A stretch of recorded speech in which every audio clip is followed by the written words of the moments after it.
Okay. Congratulations, Volkan. You actually predicted this. You thought you would win in the first round, be a knockout. What was it about Jimmy that made you feel this way?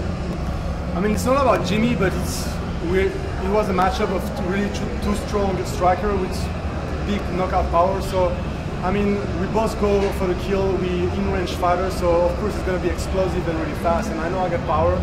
I think I showed in my last two fights that with a full camp, I'm unstoppable. So yeah. Are you surprised that it happened that quickly? I mean, this is not the first time it happened during my career. You know, I don't even know if that's my quickest fight. So it's all depend, you know, about, first of all, I thought that was because of the level of my opponent before the UFC, but even in the UFC I see this happening again. So I think that's just because of my knockout power. Do you think that when he fell to the ground, it was kind of like a punch, but also pushed him, that that's when he knocked himself out, the impact of his head on the mat? Did you notice that? I mean, I don't even know. Of course I pushed him down because I wanted him on the floor. I wanted him on the floor so I can keep doing my ground pound. And I mean, if the head touched the ground, that's because already the light is off. Otherwise, the body naturally doesn't do it. So I mean, I think I rocked him pretty bad before.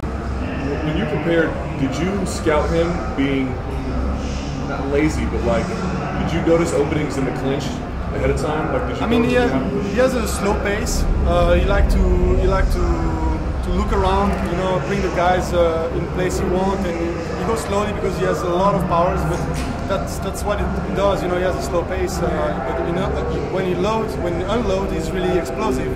So I took that as my advantage. Were you surprised? Because you had like a series of uppercut over the top, uppercut over the top. You never really addressed it until it was too late.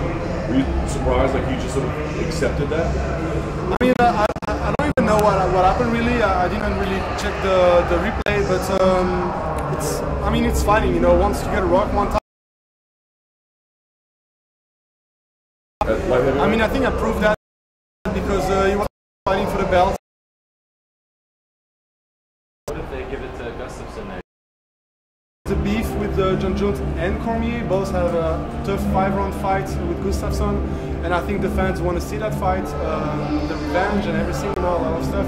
And it's a lot about what the people want to see too. You know, you got to make exciting matches. But I think I'm gonna be able to come there and make an exciting fight because I know I'm gonna knock both of them out. Would you be willing to wait, or if they do go the Gustafsson route, would you want to take another fight? I mean, I would really want to fight for the belt next. So if I have to wait, I'm gonna wait. But I want to be active too. So you know, I'm gonna have to think about it. You've been very active this year. This is your third fight since February. Are you hoping to fight one more time in 2017? That was my goal, but it all depends about tonight's game. Sure. And you're very you're expressionless. You know, like are you happy now? Obviously, there you go. There's a smile. No, it's fine. Yeah. Yeah. Is this kind of surreal to what's happening here? I mean, no. I mean, I thought about it. I thought about that for a long time. This is like the accomplishment of like 10 years of training. You know, I started like no, actually 7 years of fighting. I've been training more. It was just a long process, but then suddenly everything happened that fast. I think I just grabbed the right opportunities and I tried to make the best of it. After I knocked Misha out, I was already planning the same night the fight against the #2 contender in the world, one of the best guy, you know, really scary guy, you know, knocking everybody out, you know. And even that night, the same guy in my corner was saying, "Oh, it's too risky, this and that," you know. And I was like, "No, it's not risky. You know, like I don't need to choose my opponent. I don't need to take my time. I don't need, you know, I got this energy going, and I wanna keep on proving the world, you know." So if I didn't have time to rest, you know, I didn't have time to rest, to take a vacation and stuff, you know, enjoy a little bit of time. I was really tired after my last camp. And I just went back into it because I love that, and I think if you really want to do something about it, it's time to do it. It's time to go. You have to go. We just spoke with Rumble Johnson, who was very complimentary of you in training. How important was his insight into his former opponent, Jimi Manuwa? I mean, I was lucky that he came back. Let's not say out of retirement, but he came back to help me in the gym 2 times, and that was good because I needed also some really strong sparring partners, you know. So because me and Johnson, we do always when we spar, we do it's a war, you know, like we go hard, really hard.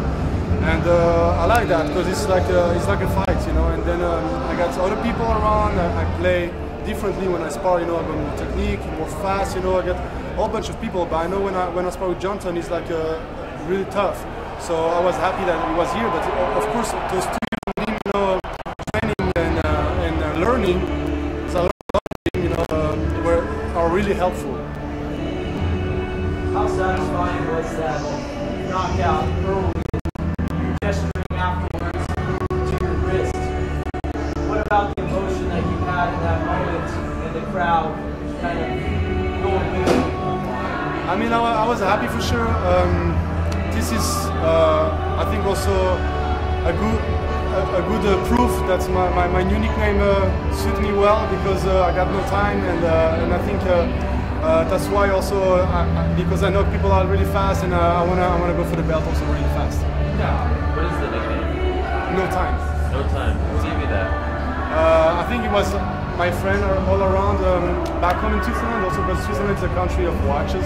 Oh, wow. You know, stuff like that. So I think it suit me well, and yeah, I mean, yeah. That's great. I'm just curious. You came out with the Swiss flag.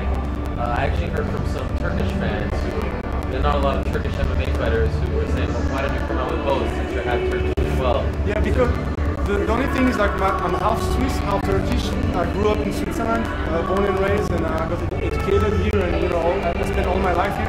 I don't speak Turkish, unfortunately, and since it's the country that saw me, you know, grew up, that's why I represent that country. But I never, you know, I was really proud of my origin, you know, and my mother always say, you know, smart like a Swiss and strong like a Turkish, you know. So I think I show the world, and I want to represent both countries anyway. But when I walk out into the ring, you know, I usually take the Swiss flag. And your name means volcano in Turkish, right? Yes. Kind of like your fighting style. Exactly. You know, I'm really quiet. I really, you know, no emotion. But once you land, you know, it explodes.